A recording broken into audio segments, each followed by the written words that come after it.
Good afternoon and welcome to HRD Live. I'm joined by James Myles, Global Head of Diversity and Inclusion at Travelex. Thanks so much for joining us today, James. How's your morning and afternoon been? Yeah, it's been really well, thank you. Really enjoying the conference so far. It's been great coming to meet everyone and talking about the work we're doing at Travelex around equality, so thank you for having us. Oh, thank you. So, how has Travelex embedded diversity and inclusion into its culture? Do you have any prime examples? Yeah, so I think for us, a real tangible example is the fact that our CEO and our executive committee have all undertaken mental health first aid training. In the same way you have physical first aid, we also recognise the importance of mental health first aid. So they're educated around topics around anxiety, depression, how they can create positive working cultures and behaviours, and they're expected to embed those cultures within their own teams. We've also created a toolkit known as a wellbeing action plan, which means that any colleague in the business who needs wellbeing support has a standard framework of guidance that can be adopted globally. We're partnering with human rights NGOs. In India, working with transgender recruitment NGOs to help unemployed trans people get jobs. In the UK, we're working with neurodiversity and autism inclusion NGOs. So we're really excited around changing our own culture to become one in which people talk more around mental health and other diversity topics, but also looking at how we can change the fabric of society in which we operate by partnering with these community groups. And when did you start working with the transgender recruitment?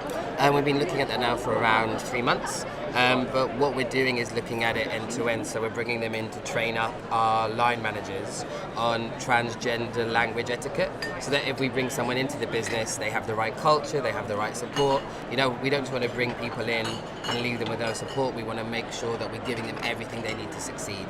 Diversity isn't just a tick box exercise, it has to be embedded throughout the organisation. Absolutely. So that leads on nicely to why must diversity and inclusion be top on the business agenda, or one of the many things on top of the business agenda? So I think firstly, when you consider a lot of the research around diversity and inclusion, it's shown that diverse organisations on average register 2 patents per year for a non-diverse organisation, and Travelex, we have the objective of becoming the world's most respected payments and exchange business, which means we need to create the innovations of the future. So we need a diverse workforce that looks at divergent thinking, creates innovations of the future, and helps us attract world-class talent. I think when you consider statistics like the fact that only 16% of people on the autism spectrum are in full-time employment today, or the fact that some of the barriers to entry for people with disabilities, by providing these employment opportunities, we're opening up our talent pipeline, but we're helping to change the fabric of society we operate in. If we help someone get employment, that enriches their lives, potentially their families. So in answer to your question, it's good from an innovation perspective, good from a corporate citizenship perspective, but also good from a kind of commercial and business perspective as well. And what does the word culture actually mean to you?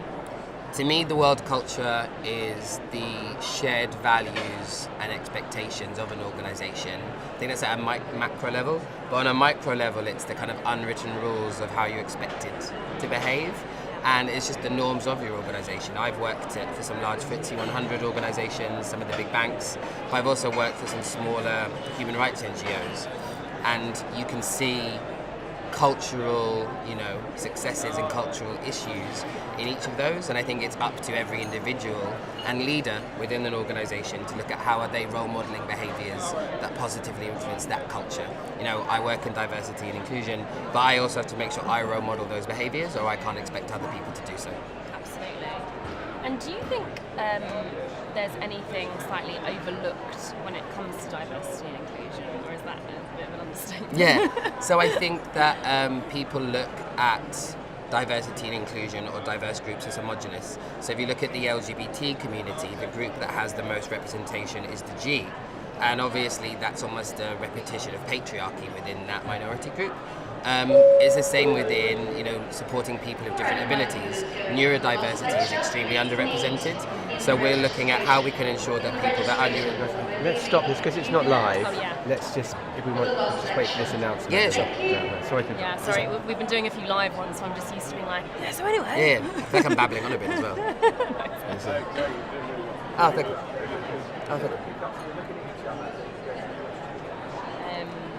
Why is diversity and inclusion important? It was which one? I think it was.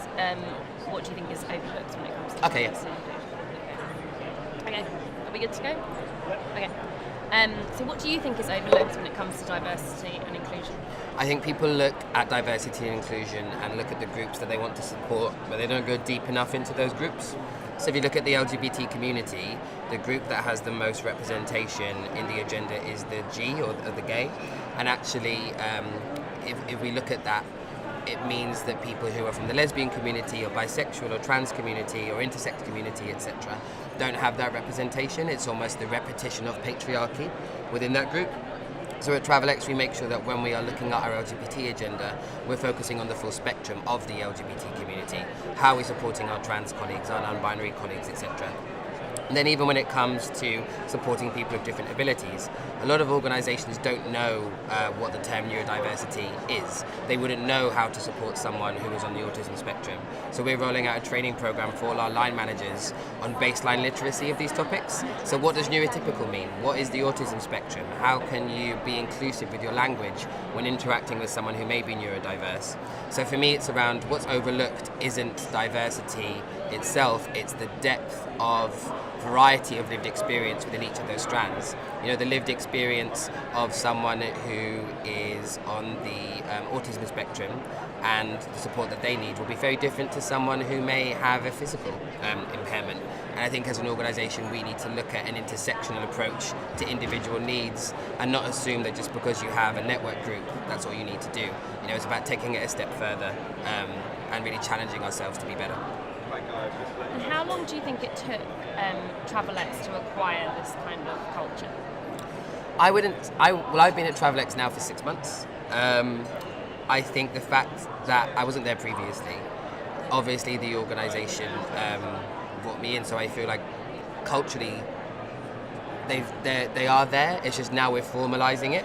A lot of organisations have passive cultures of inclusion, but then as they're growing, it's really easy for things like that to disappear. And it's really important that organisations formalise their inclusion strategies, and I think that's why they brought me on board. I felt extremely included from the day I've joined. We have people in the organisation who are open about the fact that, you know, they are from they are minority ethnicity, or they identify as being neurodiverse, or they're LGBT, or they are experiencing depression or anxiety. And it's an organisation in which people are empowered to ask for support. We have colleagues all over the world stepping forward as our ability role models. We have a lady in Brazil who's spoken about the fact she lost both of use of her legs to polio, and we filmed her, and she's our global ability role model. And now through her stepping up, we've had people in the US talking about the fact, you know, that they have depression, and they've been sharing that story, which has meant they're mentoring colleagues in the UK on how they balance that and their work commitments. So what we're looking to do is amplify the inclusion stories that we already have and give the voice of our colleagues a platform to encourage others to step up and share those as well. And what changes do you hope to implement in the future? I think one of the things that we're really excited about looking at is a global sponsorship program for minority, ethnicity and gender diverse colleagues. We recognise that for people to create the talent of the future, we need to give talent the will, the skill and the opportunity to succeed. So we're going to take high potential colleagues and assign them to key stretch projects or critical learning experiences so that they become the future leaders of our business. Now this sponsorship program, if it goes well, it could be rolled out across a number of diversity strands. What it does is it educates our leaders on the lived experience of people from that minority group through having those sort of discussions, but it also really makes them accountable for developing the talent of the future. We also want to look at how we can partner more with community groups and become a force of good in the communities that we're operating in. And we're partnering with NGOs in the UK that go into schools and help train people around LGBT inclusion. So I think, you know, to answer your question, really making sure that we're driving that change from the top down around our pipeline of diverse talent development, but then really using our clout as an organisation to empower the work of NGOs to also do the great work they're doing at grassroots levels. And if I may, I just want to ask you a few questions about today. Yes. In your talk. So what would you like delegates to take away from your talk? I think what I'd like people to take away from my talk is it's great to be passionate about diversity and inclusion, but you also have to do something about it. It's not enough to put on an event and to have a logo. You know, it's great that you've got the goodwill, but what are you mechanically doing to make sure that you're opening up employment opportunities to people that don't have them? 17.5% of the working population in the UK has a disability.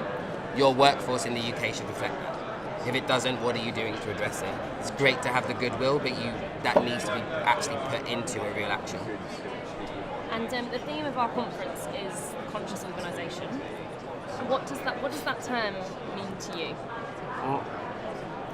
I think a conscious organisation would be one in which people are because individuals are made up of people. So it would be at a micro level, people are individually aware of the impact they're having on the business and on society, and they're challenging the people around them as well. So you're challenging your manager if they're exhibiting behaviours that you don't think are 100% right. You're challenging your colleague to be more inclusive. If you hear something that isn't necessarily the most inclusive to people of all abilities, you're challenging that. And by challenging each other and being conscious at that micro level, I think that's how we create a collectively and more macro conscious organisation. Thank you so much for your time. My pleasure. It's been really, really lovely chatting to you. Thank you.